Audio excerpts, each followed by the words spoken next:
देखो, परिणामों की विचित्रता। दो राजकुमारों की कथा। महापुरुष रामचंद्र जी के समय की बात है। सिद्धार्थ नगरी के राजा क्षेमंकर और रानी विमला देवी के देशभूषण और कुलभूषण नामक दो राजकुमार थे। दोनों भाइयों को एक दूसरे के प्रति अपार प्रेम था। वे मात्र इसी भव में नहीं, बल्कि पूर्व में अनेक भव से एक दूसरे के भाई थे। दोनों भाई आत्मा को जानने वाले थे और पूर्व भव के संस्कारी थे। राजा ने बाल्यावस्था से ही दोनों को विद्याभ्यास के लिए देशांतर भेज दिया था। 15 वर्ष तक दोनों भाई विद्याभ्यास में इतने मग्न रहे कि विद्यागुरु के अलावा किसी और को जानते तक नहीं थे। विद्याभ्यास पूरा करके जिस समय दोनों युवा राजकुमार घर आए, उस समय राजा ने नगरी का श्रृंगार करके उनका भव्य सम्मान किया और उनके विवाह के लिए राजकन्याओं को पसंद करने की तैयारी की। दोनों भाइयों की स्वागत यात्रा जब संपूर्ण नगरी में घूमती हुई राजमहल के पास आए, तब उन्होंने वहां झरोखे में एक अतिसुंदर राजकन्या को प्रसन्न मुद्रा में खड़ी देखा। उसका अद्भुत रूप देखकर दोनों राजकुमार उसके ऊपर मुग्ध हो गए। वह राजकन्या भी एकटक उनको देख रही थी और उन दोनों का रूप देख देखकर बहुत प्रसन्न हो रही थी। अब एक साथ उन देशभूषण और कुलभूषण दोनों भाइयों को ऐसा लगा कि यह राजकन्या मेरे लिए ही है। यह मेरे ऊपर प्रसन्न हो रही है, मैं ही इससे विवाह करूंगा।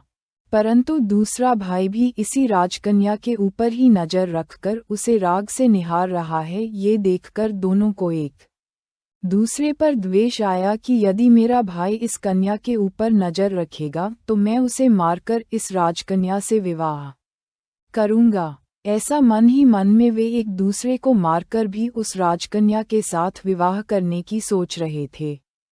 दोनों का चित्त एक ही राजकुमारी में एकदम आसक्त था। इस कारण वे एक दूसरे से कहने लगे, इस राजकुमारी के साथ मैं विवाह करूंगा, तुम नहीं। इस प्रकार मैं तू करते करते दोनों भाई हाथी के ऊपर बैठे बैठे वाद विवाद करने लगे। कन्या के मोहवश दोनों भाई एक दूसरे के प्रति स्नेह भूल गए और द्वेषपूर्ण बर्ताव करने लगे। कन्या की खातिर एक दूसरे से लड़ने के लिए तैयार हो गए। अरे विषयासक्ति भाई भाई के स्नेह को भी तोड़ देती है। अरे रे, चार भाव से परम स्नेह रखने वाले दोनों भाई इस समय विषयासक्तिवश एक दूसरे को मारने के लिए भी तैयार हो गए। इतने में कुछ शब्द उनके कान में पड़ते ही दोनों भाई चौंक गए, जैसे बिजली ही उनके ऊपर पड़ गई हो। कैसे दोनों स्तब्ध हो गए। क्या शब्द थे वे। उनके साथ में चल रहे बुद्धिमान मंत्री ने जब दोनों राजकुमारों को लड़ाई करने की तैयारी करते देखा तथा दोनों की नज़र भी राजकुमारी की ओर ही लगी है, ये देखा, तब उन्हें ये समझते देर नहीं लगी कि ये दोनों राजकुमारी के लिए ही लड़ रहे हैं। उन्होंने कहा, देखो राजकुमारों, सामने राजमहल के झरोखे में तुम्हारी बहन खड़ी है। बहुत वर्षों बाद तुम्हें पहली बार देखकर अत्यंत प्रसन्न हो रही है कि आहा, कितने अच्छे लग रहे हैं मेरे भाई। अतः टकटकी लगाकर तुम्हें निहार रही है। तुम विद्याभ्यास करने गए थे, उसके बाद इसका जन्म हुआ था। ये तुम्हारी बहन तुम्हें पहली बार देखकर कितनी खुश है। तुम भी इसे पहली बार देख रहे हो। अरे रे, इस झरोखे में खड़ी खड़ी जो हमारे सामने हंस रही है, वह राजकुमारी कोई और नहीं, हमारी ही सगी बहन है। ऐसा जानकर दोनों भाइयों के मन में जबरदस्त झटका लगा। लज्जा से वे वहीं ठहर गए। वे सोचने लगे, अरे रे, ये तो हमारी छोटी बहन है। हमने इसे कभी देखा नहीं, जिससे समझ नहीं सके। अज्ञानता के कारण हम अपनी बहन के ऊपर ही विकार से मोहित हुए और एक दूसरे को मारने का विचार करने लगे। अरे, विषयांत होकर हम भाई भाई के स्नेह को भी भूल गए। हाय रे, हमें ये दुष्ट विचार क्यों आया। अरे रे, ऐसे संसार में क्या रहना, जहाँ एक भव की स्त्री दूसरे भव में माता या बहन हो। एक भव की बहिन दूसरे भव में स्त्री आदि हो। अब इस संसार से विराम लेना चाहिए।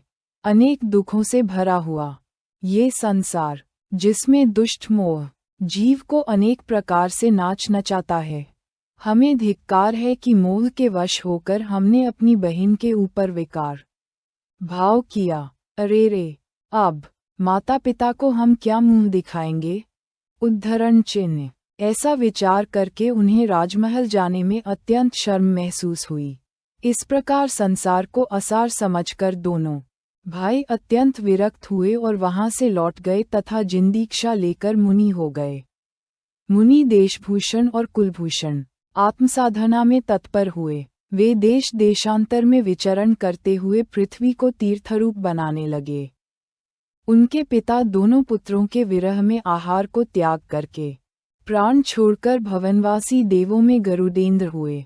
देशभूषण और कुलभूषण दोनों राजकुमार भाई जिस समय एकाएक संसार से विरक्त होकर मुनिदीक्षा लेने के लिए तैयार हुए, उसी समय पुत्रवियोग से व्याकुल माता ने पुत्रों को रोकने हेतु बहुत प्रयत्न किया। उसकी बहन ने भी मुनिपने में बहुत कष्ट बताते हुए कहा, हे बंधुओं, वहाँ कोई माता पिता या परिवार नहीं है। कुटुंब के बिना वन में अकेले किस प्रकार रहोगे? उद्धरण चिन्ह। तब वैरागी कुमारों ने कहा, हे माता, हे बहन, मुनियों के तो महा आनंद है। उनका महान चैतन्य परिवार उनके साथ ही है। वहाँ वे कोई अकेले नहीं हैं। कहा भी है, धैर्य यस्य पिता क्षमा च जननी शांतिश्चिर गेहनी सत्यम सुत्रयम दया च भगिनी भ्राता मनः संयमः शय्या भूमितलम दिशोपि विसं ज्ञानामृत भोजन एते यस्य कुटुंबिनो वत्सखे कस्मात् भयम योगिनः। धैर्य जिसका पिता है, क्षमा जिसकी माता है, अत्यंत शांति जिसकी गृहिणी है, सत्य जिसका पुत्र है, दया जिसकी बहन है और संयम जिसका भाई है, ऐसा उत्तम वीतरागी परिवार मुनियों को जंगल में आनंद देता है।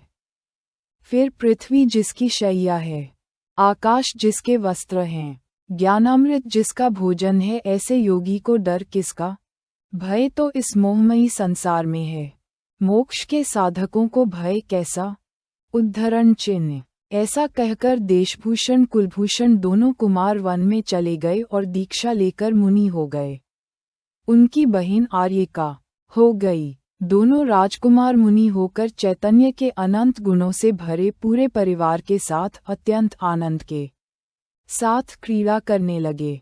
शुद्धोपयोग के द्वारा निजगुण के स्वपरिवार के साथ भाव विभोर होते हुए मोक्ष की साधना करने लगे।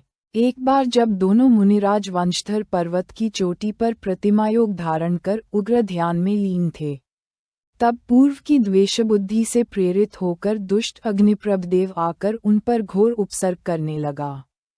उसी समय अपने 14 वर्ष के वन प्रवास के समय जब राम सीता और लक्ष्मण वंशधर पर्वत के समीपस्थ वंशस्थल नगर के पास से होकर जा रहे थे, तब अत्यंत भयभीत नगरजनों को देखकर राम द्वारा उसका कारण पूछे जाने पर नगरजनों ने कहा, यहाँ रोज रात्रि के समय कोई दुष्ट देव भयंकर उपसर्ग करता है। उसकी अत्यंत कर्कश आवाज से यहाँ के सभी जन भयभीत हैं। पता ही नहीं चलता कि पर्वत के ऊपर पिछले 3 दिन से रात्रि को क्या होता है। ये सुनकर श्री राम उस पर्वत पर जाने को उद्यत हुए। तब नगरजनों ने कहा, वहाँ बहुत डर है जिसे तुम बर्दाश्त नहीं कर सकते, इसलिए तुम वहाँ मत जाओ और हमारे साथ सुरक्षित स्थान पर चलो। ऐसा सुनकर सीता भी भयभीत होकर कहने लगी, हे देव, आप वहाँ मत जाइए, चलो, हम भी इन लोगों के साथ निर्भय स्थान में जाकर ही रात्रि बिताएंगे। उस समय राम ने हंसकर कहा, हे जानकी, तुम तो बहुत कमजोर हो, तुम्हें लोगों के साथ जाना हो तो तुम जाओ, मैं तो रात को इसी पर्वत के ऊपर रहूंगा और यहाँ ये सब क्या हो रहा है उसे देखूंगा, मुझे कोई डर नहीं है। तब सीता ने कहा, हे नाथ, तुम्हारा हठ दुर्निवार है, तुम जाओगे तो मैं भी साथ ही आऊंगी। जब आप और लक्ष्मण जैसे वीर मेरे साथ हैं, तब फिर मुझे भी भय कैसा? ऐसा कहकर वह भी राम लक्ष्मण के साथ ही वंशधर पर्वत की ओर चल पड़ी। लोगों ने उन्हें न जाने के लिए बहुत समझाया, परंतु राम लक्ष्मण निर्भयतापूर्वक पर्वत की ओर चले गए। सीता भी उनके साथ गई। सीता भय से कहीं पर्वत के ऊपर से गिर न जाए ऐसा विचार कर राम आगे और लक्ष्मण पीछे। बीच में सीता। इस प्रकार दोनों भाई बहुत सावधानी से सीता को पहाड़ के शिखर तक ले गए। पहाड़ के ऊपर जाकर उन्होंने अद्भुत आश्चर्यकारी दृश्य देखा। अहो! अत्यंत सुकोमल दो युवा मुनिराज देह से भिन्न अपने आत्मा का ध्यान कर रहे हैं। नदी के समान गंभीर उनकी शांत मुद्रा है। ऐसे वीतरागी मुनि भगवंतों को देखकर उन्हें अत्यंत प्रसन्नता हुई और भक्ति भाव से स्तुति की, जिसे सुनकर पर्वत के ऊपर रहने वाले पशु भी मोहित हो गए और वहां आकर शांति से बैठ गए। उसके बाद राम, सीता और लक्ष्मण वहीं रुक गए। फिर रात हुई और असुर उपद्रव करने वहां आ पहुंचा। बड़ी भयंकर सप्रे को रूपलिक जीवों को फुंकारते हुए वह उन मुनिराजों के शरीर से लिपट गयो। लक्ष्मण इंचपद्रव की असुर की माया समझकर उस पर अतिशय क्रोधित हुए। सीती तो उसकी भयंकर रूप देखकर भय से डर ही गई। तब राम ने कहा, हे देवी, तुम भय मत करो। इस प्रकार सीता को धीरज बंधाकर दोनों भाइयों ने मुनियों के शरीर से सर्प को दूर किया। बलदेव और वासुदेव के पुण्य प्रताप से असुरदेवों की विक्रिया का जोर नहीं चला। उसने अपनी विक्रियाजनित माया समेट ली। इस प्रकार उपसर्ग दूर हुआ समझकर राम, सीता और लक्ष्मण आनंद पूर्वक मुनिराजों की स्तुति करने लगे। हे देव, आप तो संसार से उदास मोक्ष के साधक हो। आप मंगल हो। आपकी शरण लेकर भव्य जीवों का भवरूपी उपसर्ग दूर हो जाता है और आनंदमय मोक्ष मार्ग की प्राप्ति होती है। अहो! आप जिनमार्ग के प्रकाशक हो और सम्यक्तादि 3 उत्तम रत्नों के द्वारा सुशोभित हो रहे हो। आत्मा की साधना में आप मेरु के समान निश्चल हो। तुच्छ असुरदेव पिछली 3 रातों से घोर उपद्रव करता रहा, फिर भी आप आत्मसाधना से नहीं डिगे, जरा सा विकल्प भी नहीं किया। धन्य है आपकी वीतरागता। आपके पास एक नहीं परंतु अनेक लब्धियां हैं। आप चाहें तो असुरदेव को क्षण मात्र में परास्त कर सकते हो, भगा सकते हो, परंतु ऐसे उपसर्गकर्ता के प्रति भी आपको क्रोध नहीं। ऐसे आप चैतन्य के ध्यान के द्वारा, शुक्ल ध्यान के द्वारा केवल ज्ञान साधने में तत्पर हो। इस प्रकार वे उनके चरणों में बैठकर स्तुति करते रहे। लेकिन वहां मध्यरात्रि के समय वह दुष्ट देव फिर से आया और मुनियों के ऊपर पुनः उपसर्ग करने लगा। भयानक रूप धारण करके राक्षस और भूतों के समूह नाचने लगे। विचित्र आवाज कर करके शरीर में से अग्नि की लपटें निकालने लगे। हाथ में तलवार भाला लेकर कूदने लगे। उनके उत्पात से पर्वत की शिलाएं भी कांपने लगीं, मानो कोई भयंकर भूकंप ही आया हो। जिस समय बाहर में ये सब कुछ हो रहा था, उसी समय दोनों मुनिवर अंदर शुक्ल ध्यान में मग्न होकर आत्मा के अपार आनंद का अनुभव कर रहे थे। बाहर क्या हो रहा है, इस पर उनका लक्ष्य नहीं था। सीता ये दृश्य देखकर पुनः भयभीत होने लगी। तब राम ने कहा, देवी, तुम डरो मत। तुम इन मुनिवरों के चरणों में ही बैठी रहो। हम इन दुष्टों को भगा कर आते हैं। ऐसा कहकर सीता को मुनिराजों के चरणों में छोड़कर राम लक्ष्मण ने दुष्ट असुरदेव को ललकारा। राम के धनुष की टंकार से ऐसा लगा मानो वज्रपात हो गया हो। लक्ष्मण की सिंह गर्जना सुन करके अग्निप्रभ देव समझ गया कि ये कोई साधारण मनुष्य नहीं है, ये तो महाप्रतापी बलदेव और वासुदेव हैं। अतः राम लक्ष्मण का पुण्य प्रताप देखकर वह अग्निप्रभ देव भाग गया और उसकी सब माया भी समाप्त हो गई तथा फिर से उपसर्ग दूर हुआ। उपसर्ग दूर होते ही ध्यान में लीन देशभूषण और कुलभूषण मुनिराजों को केवल ज्ञान की प्राप्ति हुई। तब केवल ज्ञान उत्सव मनाने के लिए स्वर्ग से देव आए। चारों ओर मंगलनाद होने लगा। रात्रि भी दिव्य प्रकाश से जगमगा उठी। केवल ज्ञान के प्रताप से रात और दिन में कोई भेद नहीं रहा। मानो रात्रि की छाया असुर कुमार देव के साथ ही चली गई हो। अहो, अपने सामने मुनि भगवंतों को केवल ज्ञान होता देखकर राम, सीता और लक्ष्मण को तो अपार आनंद हुआ। हर्षित होकर उन्होंने सर्वज्ञ भगवंतों की भक्ति भाव से परम स्तुति की। दिव्य ध्वनि द्वारा भगवान का उपदेश सुना। अहो, प्रभु के श्रीमुख से चैतन्य तत्व की कोई परम अद्भुत गंभीर महिमा सुनकर उनके आनंद का पार न रहा। देशभूषण कुलभूषण के पिता जो मरकर गरुडेंद्र हुए थे, वे भी केवली भगवान के दर्शन करने के लिए आए। यहाँ राम लक्ष्मण से मिलकर वे अत्यंत प्रसन्न हुए और आदरपूर्वक बोले, ये दोनों मुनि हमारे पूर्वभव के पुत्र हैं। तुमने इनकी भक्ति की और इनका उपसर्ग दूर किया, ये देखकर मैं बहुत प्रसन्न हुआ हूँ। इसलिए जो मांगना हो वह मांगो, मैं तुम्हें वही दूंगा। तब राम ने कहा, जब कभी हम पर संकट आए तब आप हमारी मदद करें। यह वचन प्रमाण करके गरुडेंद्र ने कहा, अच्छा, तुम यही समझना कि मैं तुम्हारे पास ही हैं।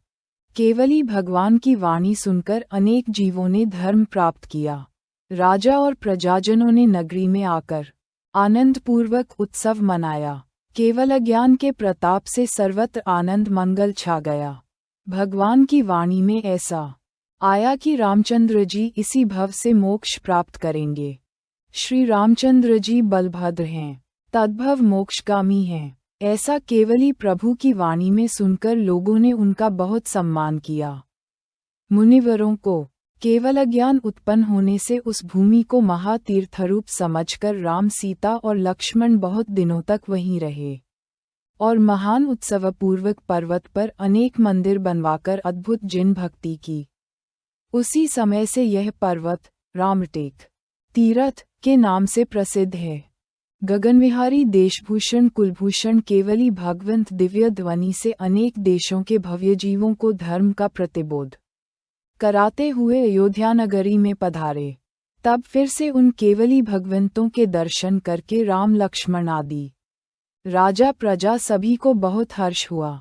उनका धर्मोपदेश सुनकर भरत ने दीक्षा ली और त्रिलोकमंडन हाथी ने भी श्रावक व्रत अंगीकार किए। उसके बाद विहार करते हुए वे दोनों केवली भगवंत कुंथलगिरी पधारे और वहां से मोक्ष प्राप्त कर सिद्धालय में विराजमान हुए। दोनों भाई संसार में अनेक भव साथ रहे और आज मोक्ष में भी साथ साथ ही विराजमान हैं। उन केवली भगवंतों को हमारा बारंबार नमस्कार हो। कुंथलगिरी सिद्ध क्षेत्र महाराष्ट्र में है। वहां से ये देशभूषण तथा कुलभूषण मुनिव मोक्ष गए हैं। उनकी यादगार के लिए अभी भी पहाड़ के ऊपर उन दो भगवंतों की सुंदर प्रतिमाएं हैं। सिद्ध क्षेत्र बहुत रमणीय स्थान है। देशभूषण कुलभूषण दोनों 4 भाव से सगे भाई थे। आप उनकी जीवन कथा पढ़कर अपने जीवन में आत्मसात कर उन जैसे बनने की भावना भाते हुए कल्याण मार्ग पर लगे, यही इस कथा का उद्देश्य है।